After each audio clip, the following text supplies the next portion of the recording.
welcome back for another CBSI Hot 10 show. Make sure you go over to comicbookinvest.com to check out the article where I might drop a few little extra nuggets and details that we don't cover here on the show tonight.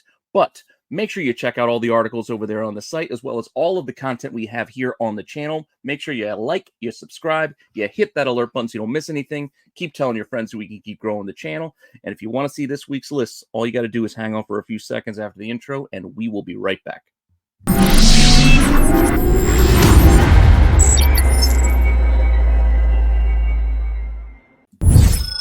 Notable sales.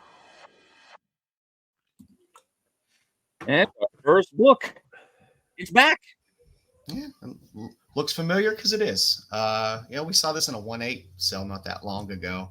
This is your first Mickey in comics. 4-color comics, always good. This for $3,500, not bad. The 2.5 last one sold for $1,700 in 2000. That shows you how often these come up, even in this type of condition.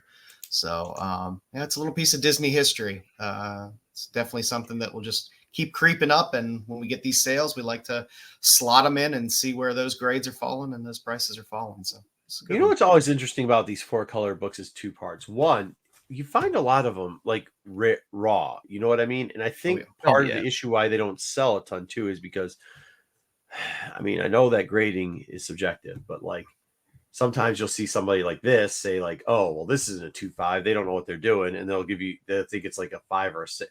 You know, it's really weird how some of these go. So like to see some of this, it's really cool to have it. I actually personally, I can't say that. I was going to say I always slab it, but I've got a bunch of stuff here, like in these envelopes that I've still haven't sent out there. They need to. That like I think that's the best way to go about it. I know people are all wild about 9 9s and 10 0s, but in this 4-color era, I think just for encapsulation's sake, for keeping it up and making sure that it doesn't get too damaged, where people should probably do it. They start to get quite delicate. Mm-hmm. Yeah, that's the other thing too. Like, I'm not a golden age collector, so I always also get nervous that I'm missing something. Like, I know you're supposed to count the pages and all that stuff, but apart from this one, which says how many pages are in it, I wouldn't know how many pages are in the book to begin with in a lot of these books. So I would easily make a mistake. It's easily labeled. But you know, I just think too the staple popping thing, that's the biggest fear a lot of times when you're going through this is I'm always feeling like, shoot, that staple's gonna pop any second now. So a cool book, great colors. Yeah. And like I said, we had one on, it was a couple months ago. I think it was back in March, the 1/8. So Mickey's selling. I don't know if it's these knockoff horror movies that we keep getting about all the stupid public domain characters now. But again, I mean, you're getting the first Mickey in comics that holds some cachet. Disney collectors are crazy as well, so that I don't know how much doing those Disney. I don't know. Too. Yeah, I don't know how much that broke into the greater Disney market with graded comic books.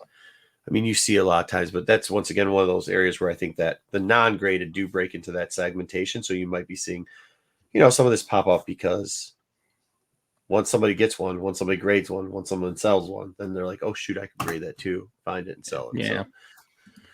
Yeah. Well, that's our first notable. Our second is not graded, surprisingly, and it is also not near mint from what I can tell. We got Spawn 71 newsstand. We were talking about this before we started filming. This first appearance of Bat Spawn, maybe? I don't know.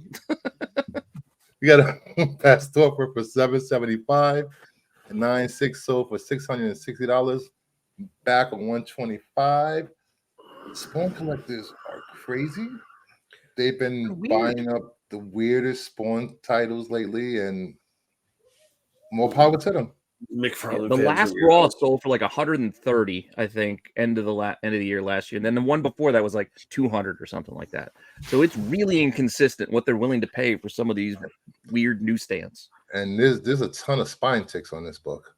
Yeah, if you go in and look at it, there's color break. You can see it. You don't have to. You can see it from here. Yeah. And there are a lot of Spawn run collectors, and if you need to fill that run, Is it really need to fill a run? Is it really considered a spine tick when it actually runs after the number, like that far across? Isn't that just a color breaking line at that point? Like, Can we just call it a color breaking line? It's a color breaking line, dude. That's what that is. So, and with that, that's our last notable. So let's just get into the main list. Number 10. It's still rolling. Rolling. No, it's not. It's chugging along. It is. It's making its way through all the other Stevens books. We're seeing Raws go for crazy, weird amounts of money. This beautiful Marilyn Monroe homage on this Crossfire, Dave Stevens cover, is, I mean, the fact that you had averages of $115 raw on this book for a book that was kind of an all-day $10 to $15 book, sometimes 20 if it was in really nice shape, for years and years and years, is crazy. But like I said, it's rippling through everywhere. We're even seeing those graded sales of, you know, lower nines and stuff like that, pushing some serious money. I mean, you had a 9.0 sell for $300. $300 for 9.0. Yeah. I mean, I know sometimes it's harder to find a lot of these books in higher grades, so people work their way down, but it's some lofty numbers. I love me some Dave Stevens, but we're getting in some lofty territory for some of these books. Definitely. It's just the next book to cross that century mark with the price. It's Once again, I mean, I think this is still a case of the like chicken or the egg, right? Like if you say Stevens like Beetlejuice 3 times and people eventually are going to click onto it, and then it's like, okay, but like what's the longevity of it? I'm just going to warn people to be careful about this. Right? Like I said, I feel good because I think when it comes down, the floor of it will be higher than it was before. Yes, I agree with that. That's a nice thing, but at these levels, it's okay. Well, if we're going to talk about them, let's talk about the floor on some of them is going to be not as far down. The majority of them, it's going to be back to where it was. So, you know what? I don't know, because they were, again, you could get Alien Worlds 4 for $12. I think the floor on that book will be higher, not by a ridiculous amount when it comes down. No, but I can see it'll probably be a $20 to $30 book. $30 to $50 than $100. You know, it's not going to stay at 100. Yeah, we'll see. We'll see. Like I said, I mean, it's a lot of hype, a lot of people saying it. As soon as you hear that, like, especially that's how the internet works on it, you're going to see these type of things. But then when they find the next shiny object, it kind of yeah.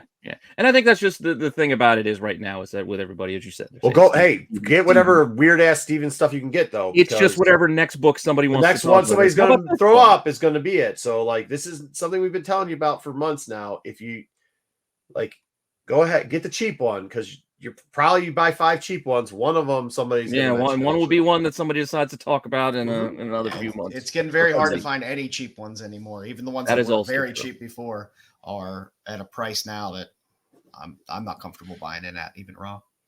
Yeah, I don't know, but all right, enough on the Stevens train. Let's get on to our next book. Number 9. Actually, can we go back to the Stevens train? Because I don't want to talk. Yeah. Well, back here again. Shiny foil gimmick. You want your Evangeline #1 because the news is that Margot Robbie's in talks, even though this was already mentioned like a month ago. I don't really know. It was rumored that she was thinking about it. Now she's thinking about talking about it. And in a month, she'll be thinking about talking about it. Regardless, this is in my opinion, this would be a step down for her. To go from Barbie and Harley Quinn to some Rob Liefeld 90s creation, it'd be a step down. This is a Paul Thomas, Christina Locken type adaptation that we should be seeing. Hold on now. What? I mean, I think you're going a little bit far with some of that. I mean, like, you had what's her name doing Old Guard, which I know we're all gonna love it, and people are gonna take this the wrong way, but like that shouldn't have been a role for. Was it?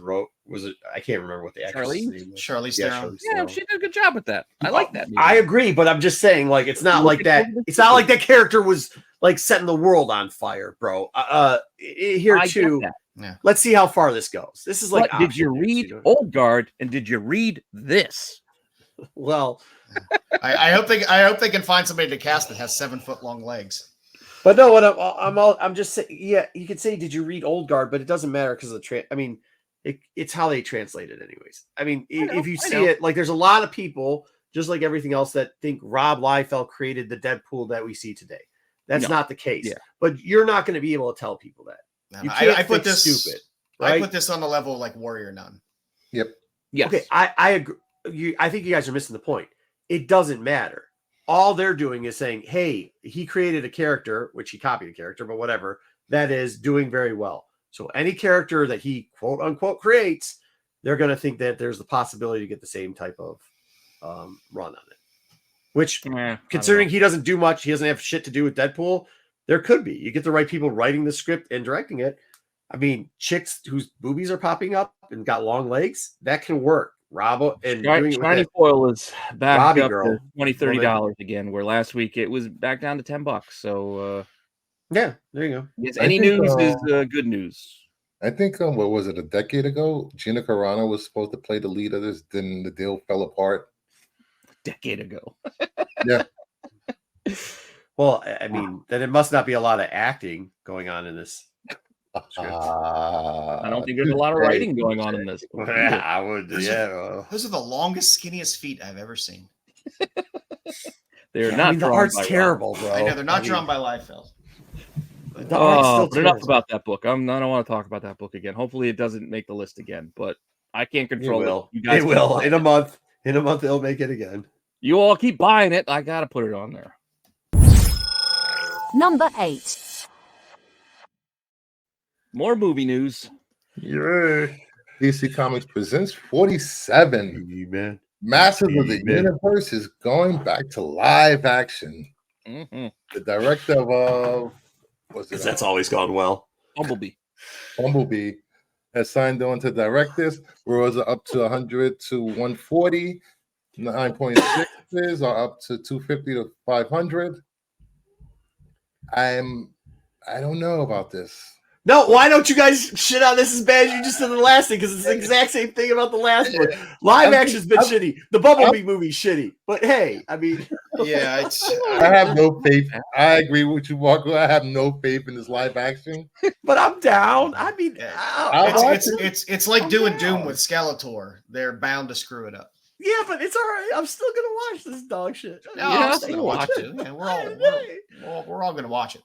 Yeah, for sure. Yeah, so there's a difference though of throwing away $20 and throwing away $140, but I don't consider throwing away. This is still nostalgic. This is a good book. This is still a piece of history. Hey, this is a good book either way. So it's just prices are bouncing. To be honest with you, yeah, I mean the 250 was probably solid anyhow. No, those were for whatever reason. There was like 496s sold this week, and it started at like 250, and then like the last one hit 500. 500. All right. Yeah, cool. Good for that. Yeah, and like a 9.8 is like over $1,000, so.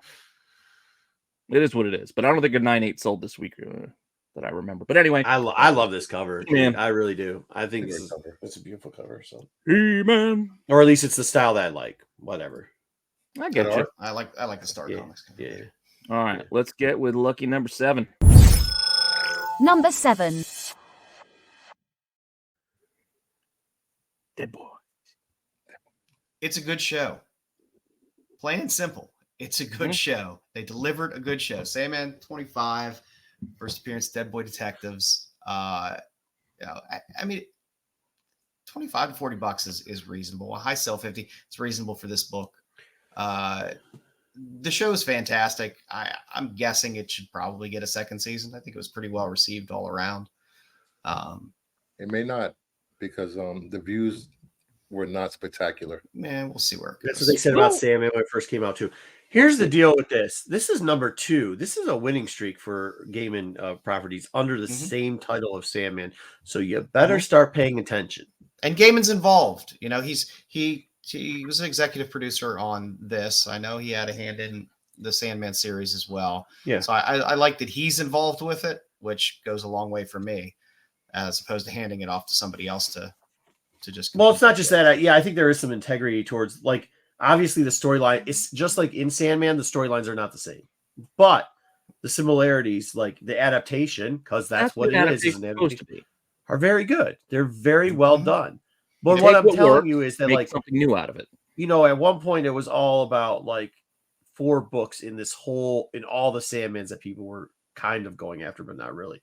You better start looking, like, because there's a lot of good stuff in there. So Here's what's interesting about this one, though. I know you're worried about like the views, like Bruce was saying, but going into the show premiered last week. Going into it, there was only like 5 sales, and it was around that 20 to 25, where this book has been $20 to $25 for months now.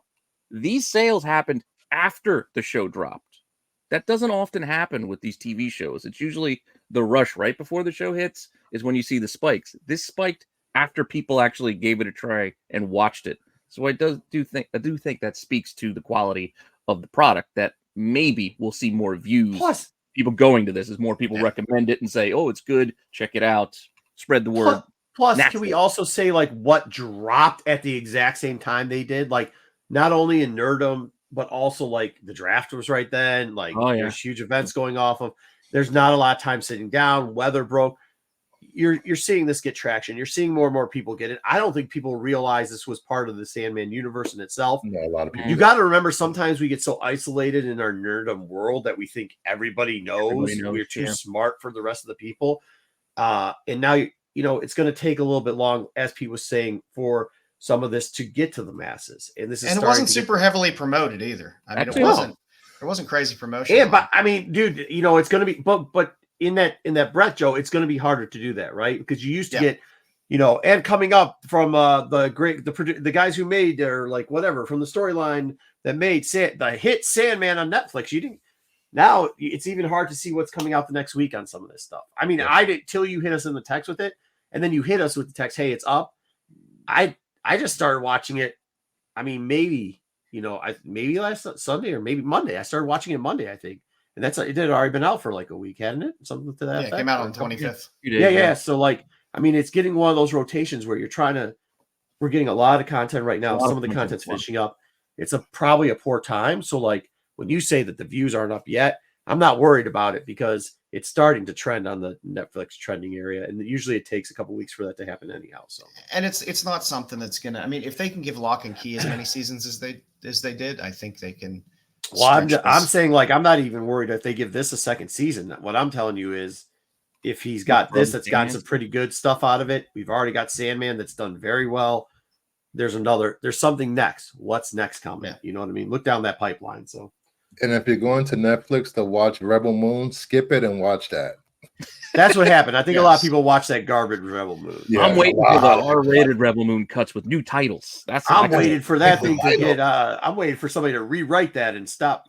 Let's make it an hour longer and pretend it's something else. So. God, that was so bad. So bad. I mean, you could punch yourself in the nuts, or you could watch that. How about instead we just move on and get to our next book? Number 6. Oh, nut punching aside. Dude, speaking of things that are good that people are watching, like the X-Men, it's delivered. It keeps delivering. Even for fanatics, I think the storylines that we're getting are ones we want to see. They're famous ones, and they're doing a good job with the adaptation. We kind of talked about that with the game and stuff, and it's continuing now. Onslaught, for those people, spoiler alert, that not spoiler alert, not sorry, but not sorry. It's 30 years old. Yeah. Also, if you've been watching the TV show from a week ago and you're starting to see where they're going with the Extinction Agenda, you're getting a portion where Professor X came back, which is a lead up to an Onslaught storyline eventually. Is he going to be the next enemy? Sure. Or maybe we're going to get a thought process towards it. There's other books that are coming up that are going all around the this is more season 2 talk. I think. That's what you think. Well, that's what you think, but you might see a glimpse, like where they're playing around the line right now is very close to this. And they've been moving fast in that series. It's not. That's what I'm saying. Yeah, like but I'm telling you, I feel like what. So I mean, again, you got to watch the OLI to see other books that are teased. Yeah, that the showrunner talked about. But but we could be getting some of that stuff, which I feel like with Fatal Attractions, that's how we're going to end season 1. So that's right. So you said it, and it's already on the way to ruin the show that's coming up after this. Good job, Pete. Way to throw him under the bus. However, it's a teaser. But what I'm saying with that is, like, you're going to see the Acolyte portion of that and everything else, and the what's this Colossus go over. But like, they have already 3 episodes given us the format for that. Like, if you go back, people are going to go back and watch this, and there's a couple episodes where you're like, oh, I don't want to spoil it. There's a couple episodes where you saw things that are going to lead to this episode coming out this week. And you'll be like, oh, shoot, didn't I see that already? So they're doing a great job. So even if Onslaught doesn't show up in the next 2 episodes, they're going to give you a little Easter egg, probably. I would assume, and I think this is what Joe's talking about, that I would not be surprised if they give you a little Easter egg that kind of, well, I mean, they already kind of did, but they're going to give you a couple more little bread droplings around the way to lead to that. To lead to that place. See how quickly we get. If this proves anything, it's that people were starved for X-Men. Yeah, dude, and not just X-Men, but good X-Men. They did it so well. I mean, so well, bro. I mean, just yeah. It's not a perfect. It's not a 1-for-1 adaptation. They're taking what works and making something new. But that's the thing. We heard not to get into it, but we heard the complaining coming on about the morph thing and everything else that people were making excuses, not realizing that in '97 or back in '90, whatever the first ones, that it wasn't an exact 1-for-1 adaptation. I think a lot of X-Men fans were saying that in the beginning, and now you're seeing as it comes out that then you don't have to. It's an adaptation. It doesn't have to be exact. Yeah. So it doesn't have to be exactly to the comics. Which is it's not. I mean, the whole thing. Just want to be entertained. Yeah. Just want to be entertained. Take what works, make something good out of it. Make it good. Yep. All right. Let's see what we got next. Number 5. Oh, the worst kept secret in Marvel. Hulk number 1. Apparently, there were some McDonald's toys that leaked showing the red Hulk and Captain America. Raws are up from $50 to $70. CGC 9/8 up from $230 to $300. A 9/8 newsstand sold for $13.50. Jeez. How many panels is he Red Hulk in this book? None. 1? No. He's just on the cover. He's just on the cover. Yeah, it was a trick question. It's a 0. So this is first full cover appearance. First full cover. Is he in the shadow? There's a shadow of somebody in the end. There was something red in the book. It says Hulk and it's red on the cover. There you go. Yeah, there was something red in the book somewhere, maybe like 5 or 6 panels, but it wasn't Red Hulk. I think it was blood somewhere. Yeah, I don't know. But yeah, cool. Yeah, I mean, if you're gonna latch onto something, you gotta latch onto it, right? So here you go. Yeah, Harrison Ford. Can't wait for him to Hulk out on the big screen. Yeah, I don't know. I'm just saying they've got to get this movie done quick. He's not that young.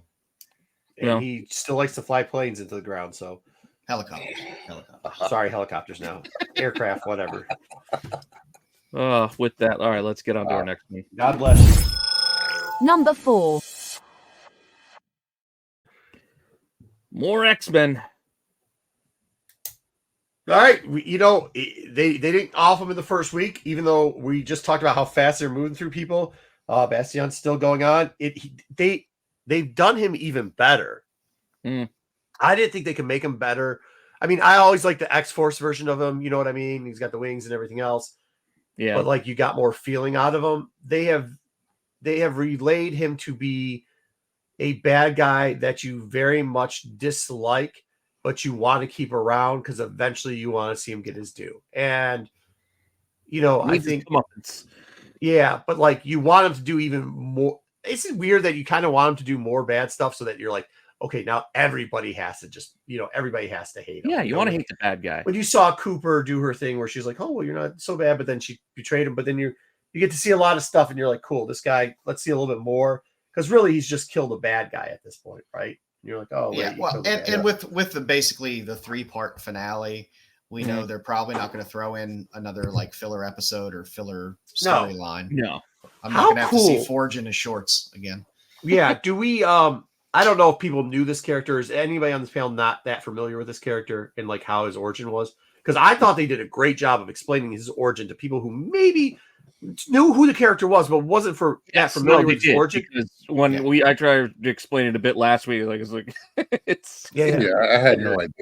You're talking and I thought so. They did a good job with it, right? Careless and this was easier to digest. Like Master, yeah. So I think that's part of this. When we're saying that they're doing good stuff, like being able to just use like a couple words, couple sentences, They just have it in there, and then everybody get what the guy is and like how they simplified enough for it to be easy to digest. Quickly. Yeah, because he's not easy to like. Realistically, you got not that easy. They didn't need to go down that road. Yeah, they didn't have to go down that road. So yeah, I thought. I mean, great job, great villain.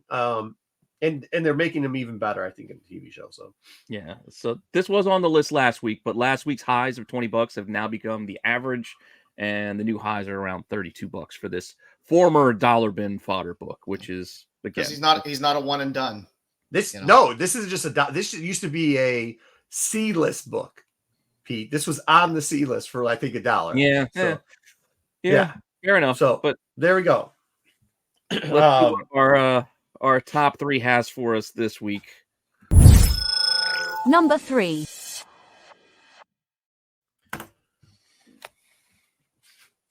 Alrighty, so one per store. So Deadpool, Wolverine, World War III #1 was not a fantastic read. We covered this on TAC this week. Horrible. It's not a great read, but I do like this cover.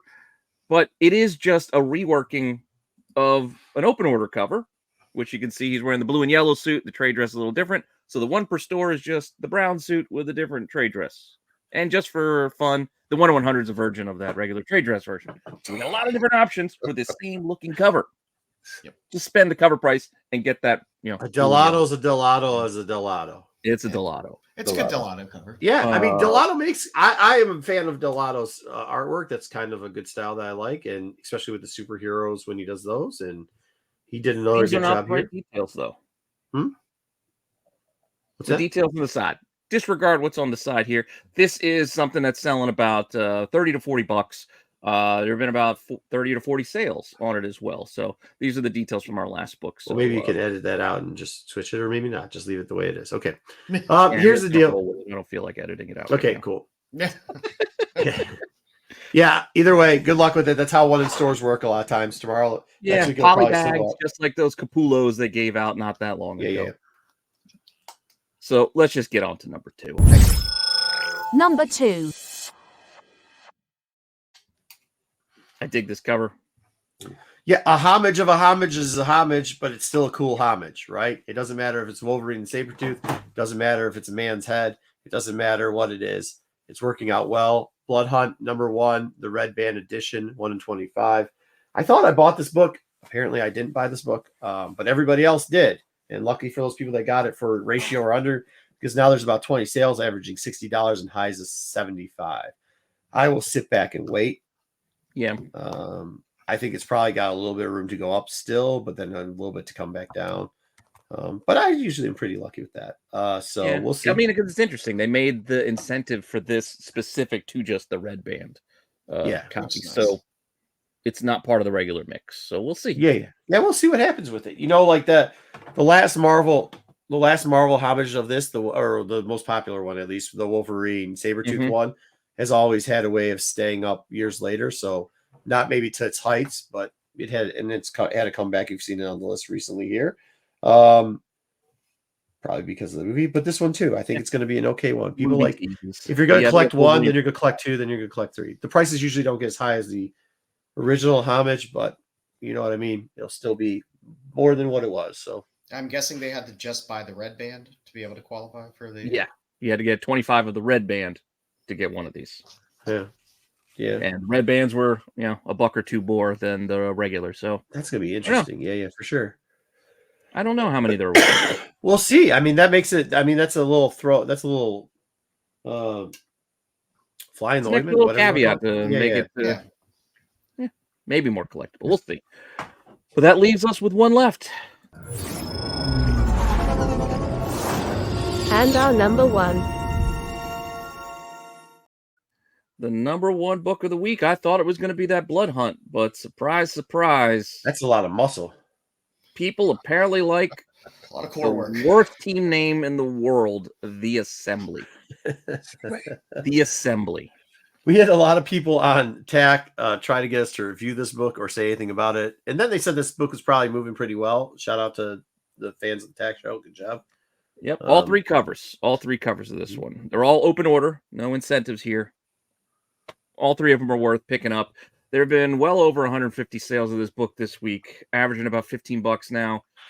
It's creeping up to like 18 or may hit 20. Who knows? Sets of all three go anywhere from 30 to $45 because we finally got those new champions that they teased us in issue 6 that they did not deliver on. And they threw them out here in issue 7. So new champions is a much better name than the Assembly. Yeah. The Assembly, huh? I don't know. This one, you can tell what's her name did not miss leg day or butt day. Oh, God, no. Or ab day or ab ribs day or neck day or, ab finger day apparently too. Hey, this is back-to-back line OU. Not that finger day. Okay. All right, go ahead. Yeah, good for it. The artist, I mean, he did the 2 top covers here, but I just can't get over the name. I just really can't. The Assembly. Yeah. That's all getting to the auditorium, kids. Or what was inside the book? Time to watch a film strip. All right.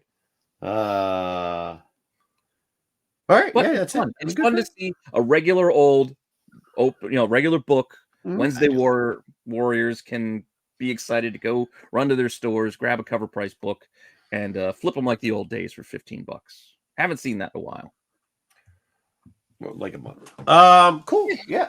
Good stuff. I guess the ultimate. But also you clean the taste of Wolverine out of your mouth. Yeah, like a couple days, whatever. Anyways, but whatever this book is, it's a book. It's the Assembly. I'm saying that nobody cares about the Stop Assembly. saying it. But what you can do is you can stick around after this is done and make sure you guys watch the Qualified where, I spoiled the OLI completely. Yeah, we spoiled the OLI, Pete. But the boys will have you covered and go over some Kitty Pride stuff too. Yeah. It's always nice to talk about Kitty. So, yeah. And it looks like the SNS boys might be taking the day off tomorrow. So no worries. They'll be right back. But they got other stuff going on right now. Yeah. So hopefully everybody's back doing on Sunday Shout for out to Tales from the Dark Side. Hey, are we going to see Lockheed? Are we going to see Lockheed in the Kitty Pride spotlight on a handful of covers? Yes. But Lockheed's the shit, bro. Lockheed, I like Lockheed as well. Marco likes dragons. Well, I think it's better than Katie Pride. Katie Pride was born to shit till Lockheed. Whatever. But she has so many different names.